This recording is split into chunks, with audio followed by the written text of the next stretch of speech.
Dear students, आज हम class 8th English grammar chapter 5 non finites को रीड करेंगे और एक्सरसाइज ए सॉल्व करेंगे।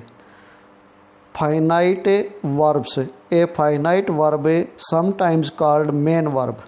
एक फाइनाइट वर्ब जिसे कभी कभी मेन वर्ब भी कहा जाता है, is a verb that has a subject. एक वर्ब है जिसका एक सब्जेक्ट होता है। This means that it can be the main verb in a sentence. इसका अर्थ यह है कि यह सेंटेंस में एक मुख्य वर्ब हो सकती है। It shows tense.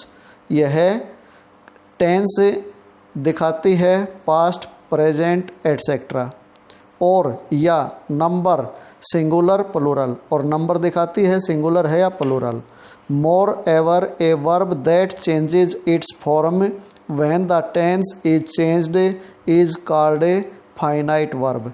और इस सब के बाद एक वर्ब जो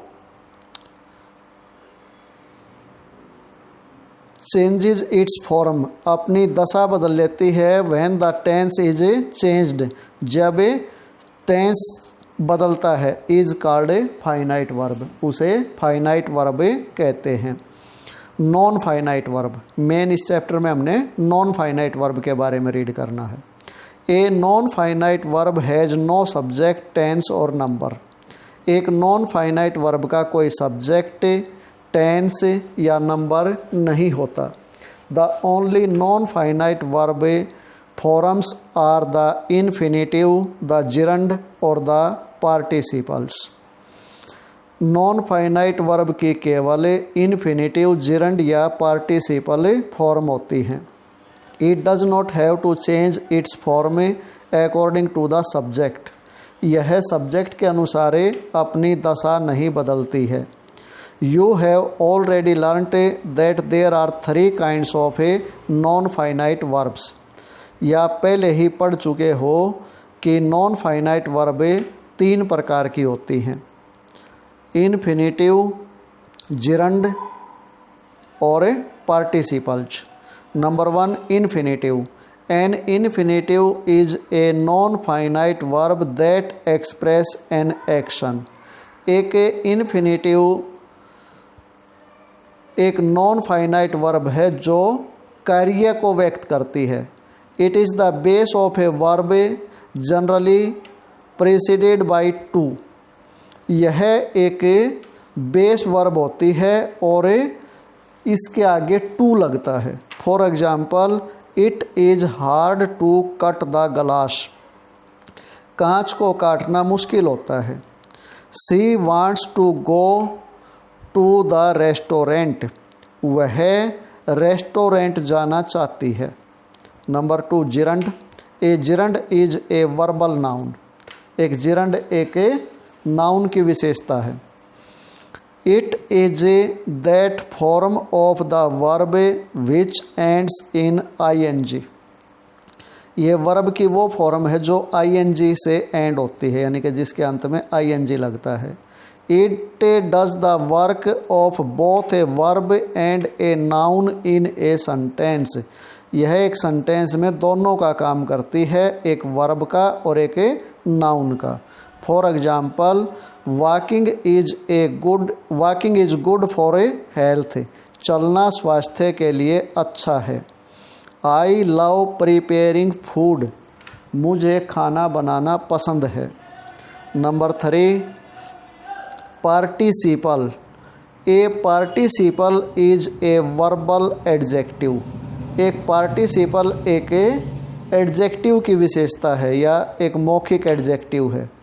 it does the work of a verb and an adjective in a sentence.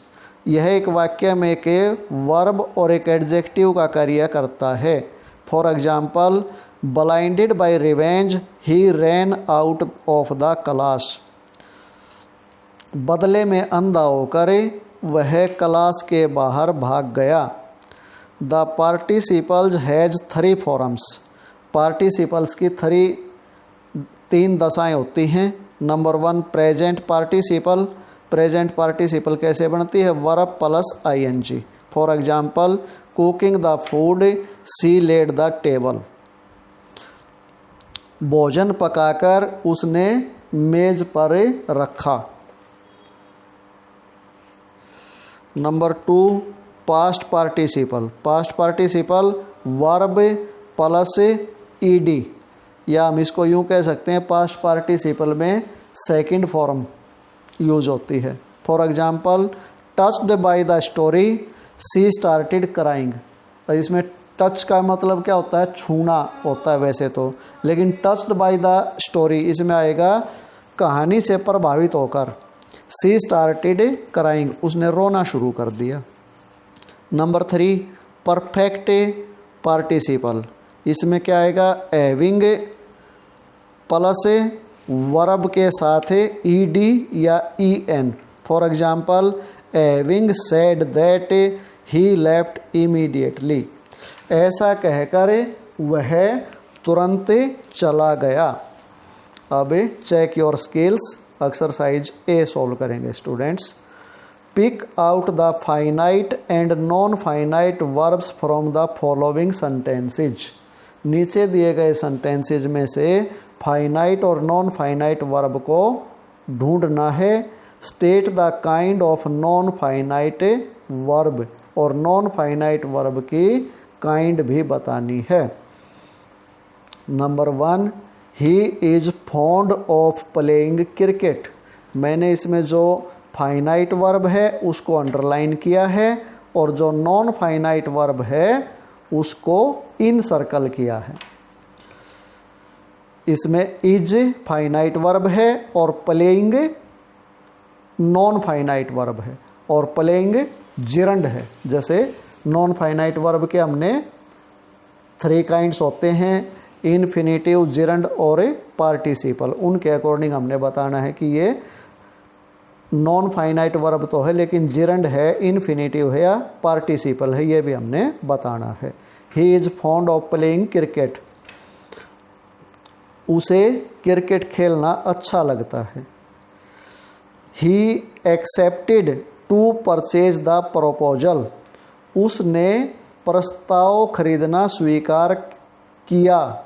अब इसमें एक्सेप्टेड तो है फाइनाइट वर्ब और टू परचेज है नॉन फाइनाइट वर्ब, और ये इन्फिनेटिव है। Third, it is good to maintain balance in life, जीवन में संतुलन रखना अच्छा होता है। इज फाइनाइट वर्ब है, to maintain non finite verb है, और ये इन्फिनेटिव है। नंबर 4, आई सा ए बेगर फंडिंग मनी, मैंने एक भिखारी को पैसे खर्च करते हुए देखा। सा finite verb, funding non finite verb, और ये जिरंड है। Number 5, this is a torn book, यह एक फटी हुई पुस्तक है। Is finite verb, torn non finite verb, और ये पार्टिसिपल है। Number 6, seeing him coming he hide under the table, उसे आता हुआ देखकर वह मेज के नीचे छुप गया। Seeing non finite, hid finite, और सीइंग है participle. 7th, it is good to pay attention to health, स्वास्थ्य का ध्यान रखना अच्छा होता है। इज फाइनाइट वर्ब है और टू पे नॉन फाइनाइट है, और ये इन्फिनेटिव है। Number 8, Ali Baba saw a man opening a treasure cave, Ali Baba ने एक आदमी को खजाने वाली गुफा खोलते हुए देखा। Saw finite verb, opening non finite verb, और ये जिरंड है।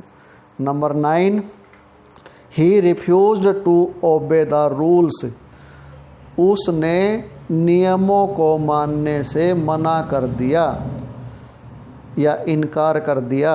इसमें रिफ्यूज्ड है non finite verb, finite verb, और टू ऑब्बे है नॉन फाइनाइट वर्ब और ये इन्फिनेटिव है।